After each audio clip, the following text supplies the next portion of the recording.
traders, Optimus Futures here, bringing you a new TradingView tutorial. And in this video, we'll be showing you how to manage, add, and remove indicators from the TradingView platform. Now, I would like to mention that we did create a similar video quite a few years back. TradingView has made numerous updates since then, and the platform has changed a lot. So we wanted to make a new, updated version of that video showing you how to manage your indicators in the year 2023 and beyond. Menus have changed around, icons look a little bit different, and the platform's a lot more modern since our last video. So that's why we're creating this today, just to show you new users or any existing users who aren't familiar with the new layouts and functionality of the platform that's been added to TradingView. This will focus on how to manage those indicators for those users. So first, you can add and manage most of your indicators all in the top left of TradingView on your sidebar here, directly to the left of your chart. This is where you'll find most of your drawing tools, different trend lines, Fibonacci, things like that. To access the full list of indicators, you can also click at the very top left of your chart. You'll see a section here called Indicators. And if you click on them, you can find TradingView's entire user base of indicators. There's a ton. One of the main reasons people like using this platform because it acts like the social media of trading. There's community scripts, so there's hundreds of thousands of indicators that you can access directly from the community, from other users who have uploaded them, all directly within the platform, and most are available right out the gate. So if you find an indicator that you like, you can simply scroll through community scripts. You can go to the editor's picks. You can go to the top or the trending indicators that are available on the platform right now. There's a bunch of pre-built-in ones as well, which you'll find them under technicals. And then you can filter based on indicators, different strategies, profiles, or patterns. Now, some of these do require specific TradingView licenses, and please keep in mind that TradingView does have different licenses. Certain licenses allow limits of how many indicators you can have, so you may want to check out TradingView's pricing page just to see what or how many indicators are available to you based on what package you subscribe to. But again, this video will just be specifically focusing on adding them, managing them, and how to modify them. So for my example here, let's start with a simple one. We'll do an AD line. We'll simply go ahead and add that to our platform here. And once it's been added, I accidentally added two, but that's okay here. You'll see them plotted under a sub window of my chart.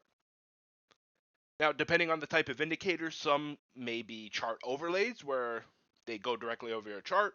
Some may be plotted in their other sub windows, as you can see here down below. So it really depends what type of indicator you're using, how it will be displayed.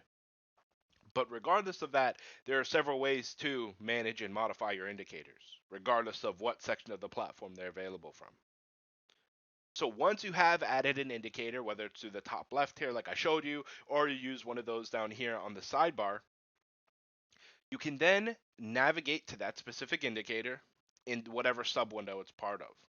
What I mean by that is, as you can see, the accumulation distribution line here that's been plotted in my sub window, when I hover over that indicator, I have several different options I can choose from. I can hide it. I can manage and modify my settings. So this is where you change things like style, the colors of the lines. You can see here the precision of the line, different labels, visibility, so you can choose the time frame it's available on. That's where you do that here.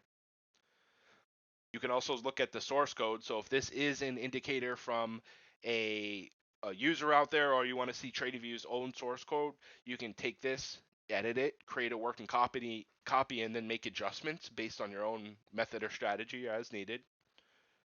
Or what we're getting to now is you can remove the indicator from here.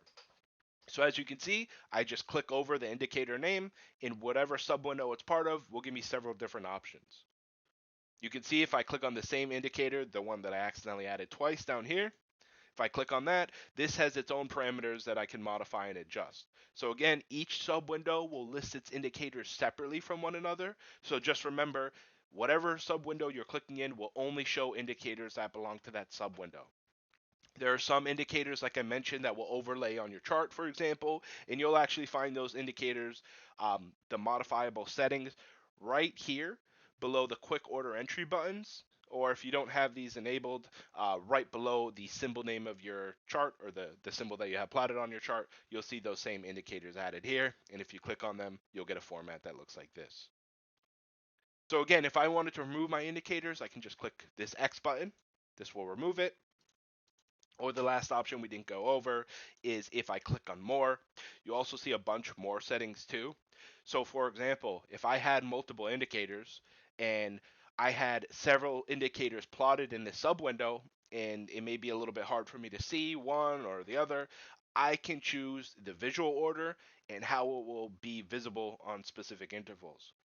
For example, and this works similar to if you've ever used Microsoft PowerPoint, where if you have an image or two images on one window, you can send a visibility order. So if I bring my one indicator to the front, it will bring and make that indicator the most transparent and overlay it all over the others. So you'll have a visual layer of sorts where you'll have one indicator overlaying the other. And if you click on these more settings, if for whatever reason you're having any graphical issues where one indicator is cutting off another, you can come to this section and order the layer of them.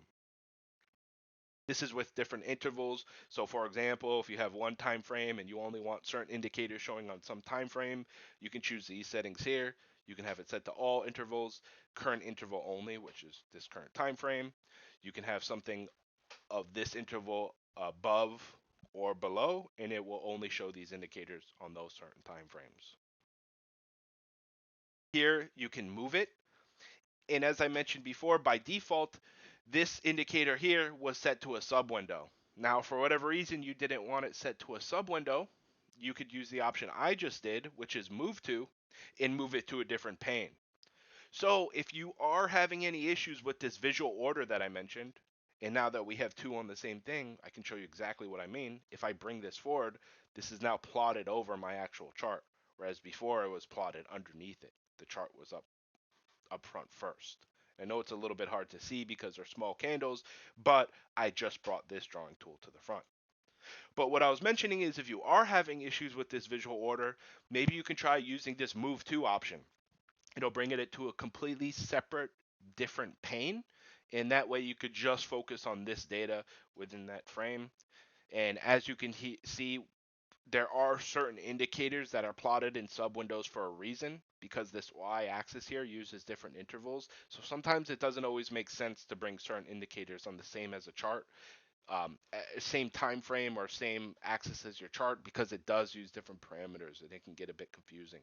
So there are certain indicators that are designed to be in sub windows for a reason. A few other things you could do, you can change the scaling. As you can see here, this almost gave me an indent to the left of my chart. So now I have almost two y-axes. You can see if I did use this move to option and moved it to an existing pane, this is one reason you may want to use this scale.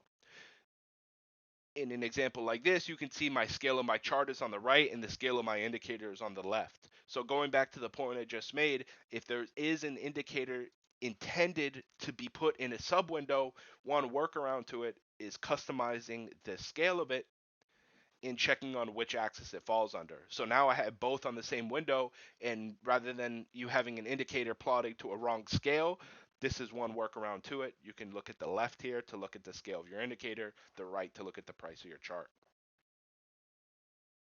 Other options in this window are pretty much the same as we went over. You can see the source code and more about this script. You can copy the indicator, and this uses the same functions as Windows. So if you click Control C, you can end up clicking Control V and pasting it. There's a hide option, which just changes the visibility, and then you see remove as well. There's also settings, which we've shown, and there are a few windows here that I'm going to show you in a minute that I want to focus on a bit later in this video. I haven't touched on them yet.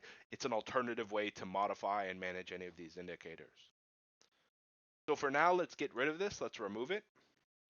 And let's go ahead and add another indicator here. Let's go ahead and add the ADR, the average day range. And now let's focus on this new section that I've been mentioning here. This is called the object tree in the data window. So this is actually on the opposite side of the platform. This section essentially accomplishes the same thing as the other options we went over, just an alternative, maybe a cleaner way to view all of this in one convenient location. Again, this is on the right-hand side of your chart, and this is going to be the fourth icon down. It's that rectangle with another rectangle stacked below it. If you click on this, you have two settings here. You have the object tree, and you have the data window. They're both fairly similar. The data window will show you what charts you have plotted or what symbols you have plotted.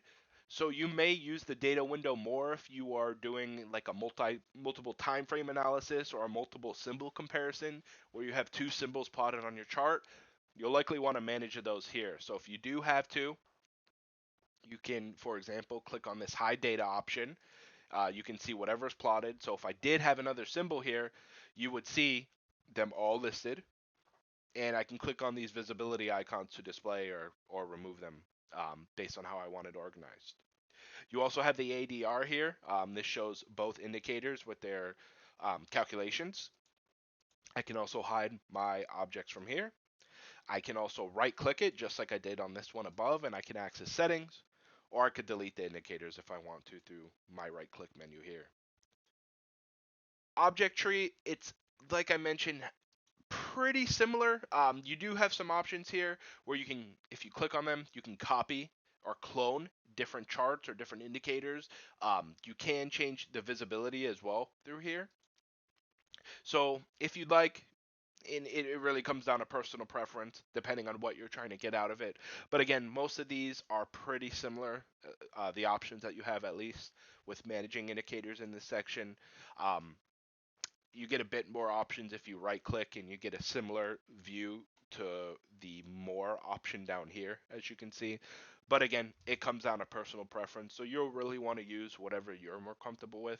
Just remember, mostly everything in the platform can function with a right click, and you'll get some sort of option with it. So if you're not sure, and when in doubt, right click.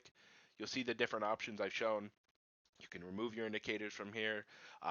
You can change the visibility, change settings, and there is the additional option up here that's a little bit different where you can manage your layout.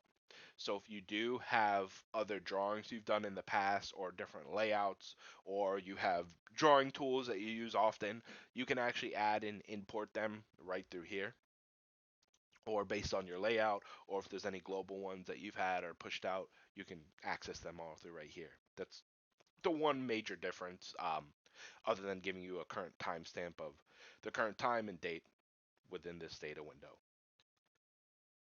That really wraps it up for this video. If I could stress anything, it would be if you were trying to modify an indicator, you can always right click and access your object tree from here.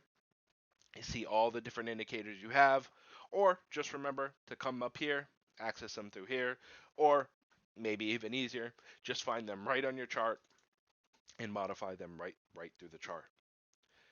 Most indicators on TradingView have some sort of configurable settings that you can customize, whether it's the colors like this, changing the colors of the up and down lines, changing different labels, the precision of the different labels, and the different inputs you have. Most of the indicators have these few settings, if not more. Everything is very customizable, so if you do need to get in there and change colors, whether it's due to, you know, being colorblind and not being able to see a certain color, or just not jiving with your eyesight, you can go in here and change that up. So feel free to customize as much as you need. I really suggest using these object trees and data windows to just make this platform a lot easier to navigate through. And overall, we hope you find these tips helpful. Again, make sure you watch this video first if you did stumble upon that old video first. This is the 2023 and onward updated version of our previous guide on how to add, manage, and remove indicators on TradingView. Thanks for watching, and we hope you found this helpful.